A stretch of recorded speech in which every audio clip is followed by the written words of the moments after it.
I'm Kevin Lee, and let's queer up business. Meta accused of silencing LGBTQ+ and abortion voices in major takedown wave. Meta is facing fresh accusations of censoring LGBTQ+ and abortion access groups after dozens of accounts were removed across Facebook, Instagram, and WhatsApp. According to The Guardian, more than 50 organizations worldwide say their accounts were taken down, with many linked to queer advocacy and reproductive health. While most affected groups are based in the UK and Europe, organizations in Asia, Latin America, and the Middle East were also impacted.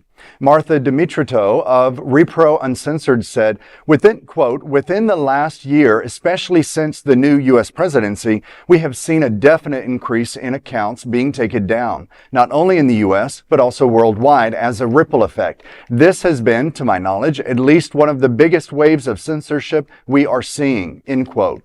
The removals come amid ongoing backlash over Meta's recent policy changes, which loosened rules around hate speech targeting queer people. Critics warn the changes could fuel real-world harm. Meta denies targeting any specific movement. A spokesperson said, quote, every organization and individual on our platform is subject to the same set of rules, end quote. Adding that the abortion-related policies have not changed. Advocates say that the impact tells a very different story. It's really very troubling to me that we have these somewhat monopoly-type social media platforms. That are, they must be robot run because you can never get a human on the customer support line when you need it. I've had to deal with them in the recent past few years when my accounts were hacked and I lost part of my business. It was shut down for a while. So, but just this whole concept of losing your organization's voice, it's once again going back to being made invisible, being dismissed, being wiped off, really the slate of us wiped off clean. And to me, it's very personal because we have a right to have a voice in the world. Yeah. So it's very heartbreaking. And the only thing we can do, as far that I can tell, is we are the commodity on social media. We are the ones that are a product of the advertising. And so the only way to really fight that is to, what is our plan? What is your organization's plan in case social media does take your organization down? How are you going to get those followers and your friends and whatnot? How are you going to get those into your organization's database so you can have control over them? Yeah. In other words, reach out to them and stay in touch with them. But social media can shut you down in a heartbeat. And what do you do without it, right? Like you said, you lost a part of your 4 job, months, like shut down. And I have to say, as a TV host, I'm even afraid of us having this conversation, to be completely honest, all right? Because I lost my Facebook for a month, and I was verified. And I was verified. That's surprising. And it was very difficult as to what I had to do to try to get it back. Right. And then I ended up knowing somebody who's also an anchor at the table. Thank you, Jason Nunez, who knew somebody at Meta. Oh my gosh. Okay, like it had to go to such extremes, and it took forever for them to even get back to him. All right. Crazy. So I'm fearful. And then you add to it that they also own IG and they also own WhatsApp. What are the 3 apps that I'm mostly on? Are those 3? Me too. You know what I mean? So it's like it's like, yeah, they're monopolizing and they're working hard at it and they're accomplishing it. Right.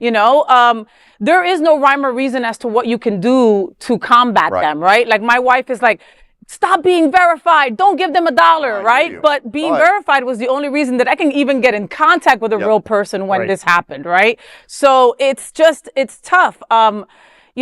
Hate speech is not right, which is why I got off X, right? Once you're allowed to use the N-word, I'm out. There's no way, what are you going to say about our community, right? So, are we on that track to be the new X as Facebook? I mean, here we are. Without a doubt. Yeah. And it's been happening for a while because I too, like both of you have lost my access to my Facebook at one point, and it went on for several months. And it was the same thing. I knew somebody who knew somebody, but I didn't even know the person knew it.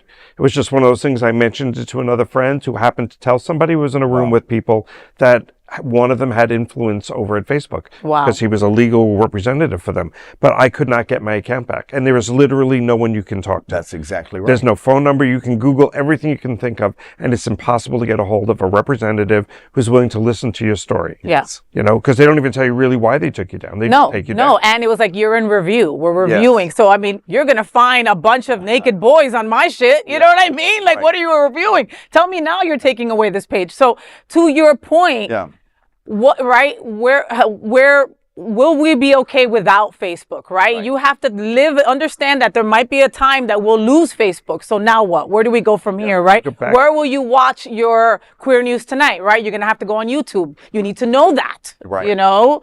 I mean, now, abortion, like now people, advocates can't even speak the truth on when it comes to, you know, abortion bans, abortion rules, stuff like that. Just educating folks. Wow. That's not allowed either. And like you said, bots are the ones that are checking all of that, right? So I have a friend, Paul Rhodes. Hi, Paul. He commented on somebody's thing. His comment got flagged.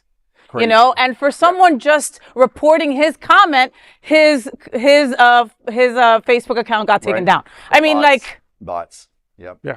And they're not going to go check this bot. No, they're not. And they're not going to review it. It's just going to sit in review forever. Because it's all computers. Tragedy. Exactly. So someone with a lot of money has to start a different one. So an independent can, instead of a monopoly, can give us another voice. Exactly. Otherwise, we got to learn to go back to the future and figure out what we did before all of this. And it's not the first time they're doing this, and it's not their first time. You know what I mean? So for them to say it might be a glitch, F you. This is not a glitch. It's a pattern. You're showing me. It's a choice to not have customer support. It's a choice as an international, probably $1 trillion organization. Because we're slaves to them, Kevin. Yes, we are. It's a choice. You know what I mean? That it can be done because we know, like GM, other huge corporations, there's someone to call to be able to get a hold of, to listen to you and escalate it where it needs to be and find fair results. But we don't have that option with these multimedia companies, these social media ones. Yeah. It's tough. So again, goes back to what is your organization going to do as a backup plan to protect your voice, your presence in the world? And so how do you stay in touch with your fans, your followers, your tribe, your community? And so really, you've got to get them off social media into your company's database so that you can stay in touch. You know, I lost 15,000 people for 4 months. And let me tell you, it was crickets in my email box. Because if you don't stay relevant, then people weren't reaching out. It was very strange. Very strange, very heartbreaking. Wow. Well, we'll keep on this story and more to come for sure. There is no other queer nonprofit media platform like this in the entire world. Support our LGBTQ stories by sharing them and subscribing to Queer News Tonight.